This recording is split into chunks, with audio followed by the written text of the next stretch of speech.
Euh, Bonjour à ceux que j'ai pas vus. Je vais vous parler de l'ablation d'huile de silicone en 25 gauges. Alors moi, je travaille en 3 voies la plupart du temps et avec une machine péristaltique mais double linéaire. Ça a son importance. L'huile de silicone, c'est pas du tout mon dada. Je déteste en mettre. Et ce qui fait que mes cas avec huile de silicone sont pas des bons cas, enfin, comme la plupart d'entre vous, j'imagine.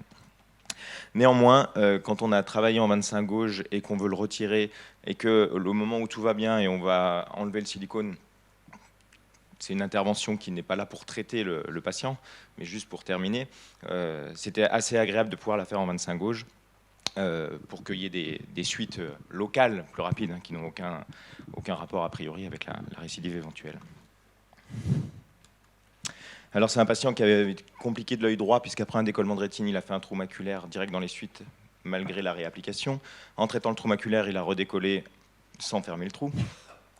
Et dans le troisième traitement, on avait tout réappliqué. Ça, c'est pour le premier œil, et c'est ce que j'explique toujours quand je vois des jeunes. L'aspect premier œil, comme on entend parler en DMLA, pour moi, le premier œil, c'est peut-être un jour le dernier. Donc, il faut bien se battre pour récupérer un demi-dixième, un dixième, 2 dixièmes de plus. Et dans cette histoire, c'était très important. Le deuxième, c'est un patient pseudofac. Le deuxième œil, il a décollé 1 an et demi après, je crois.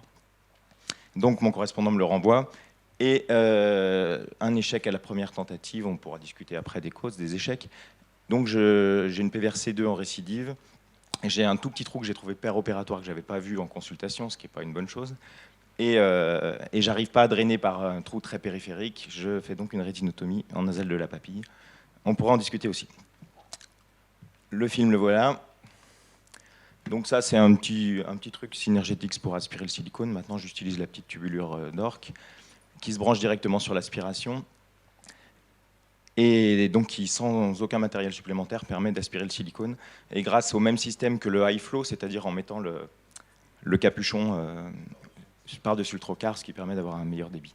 Donc c'est plus long que de l'aspirer en 20 gauche, bien entendu, mais pas tellement long.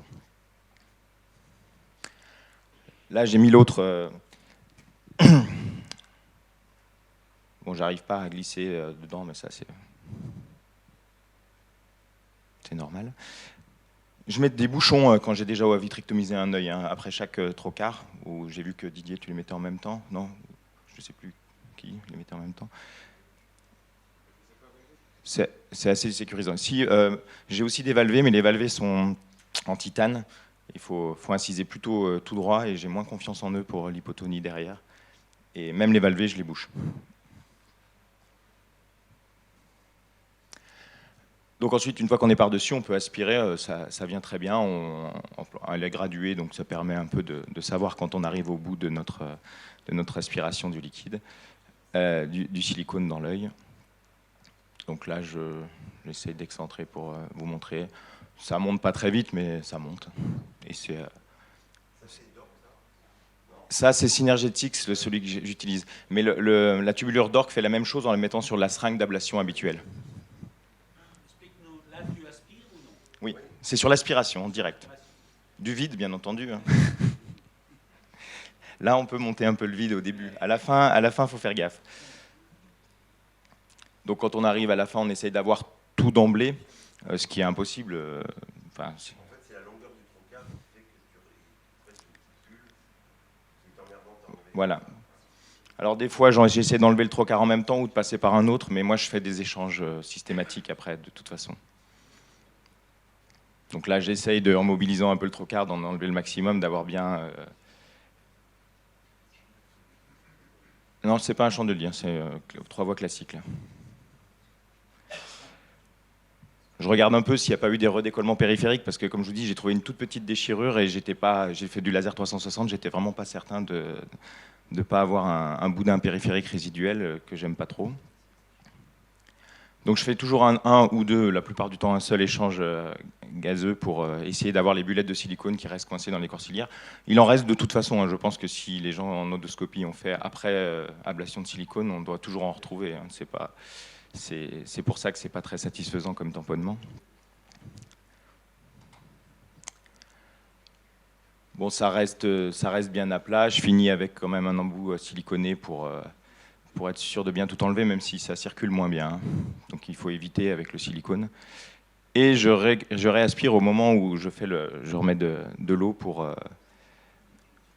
essayer de récupérer les bullettes résiduelles, toujours pareil. C'était Jean-Paul Béraud qui m'avait appris ça. J'enlève les bullettes, parce qu'il y en a souvent quand même en segment antérieur, sur les yeux pseudophaques notamment.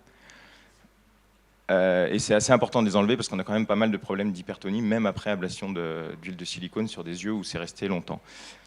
Là, je pense que le tamponnement est resté entre 3 et 4 mois, je pense.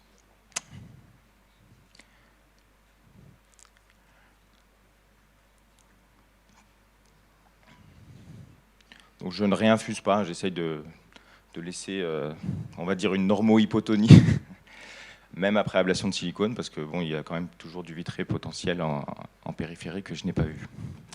Ça prend pas très longtemps, le total de la chirurgie là, a duré moins de 20 minutes, c'est moins rapide qu'en 20 gauche, je l'accorde. Donc à 1 mois, il a récupéré, enfin il a 2/10 P6, j'ai pas plus de recul parce que c'est pas très vieux. La rétine est à plat, il n'a pas de tension alors qu'il en a eu pendant le silicone, il avait un traitement hypotonisant. Et le meilleur œil est l'œil droit qui avait fait trou maculaire, décollement, etc. Et s'il conduit encore, c'est grâce à son œil droit et pas au gauche qui s'est finalement peut-être mieux passé puisqu'il a eu moins, enfin il n'a pas eu de trou maculaire, il a eu moins de complications maculaires. Merci de votre attention.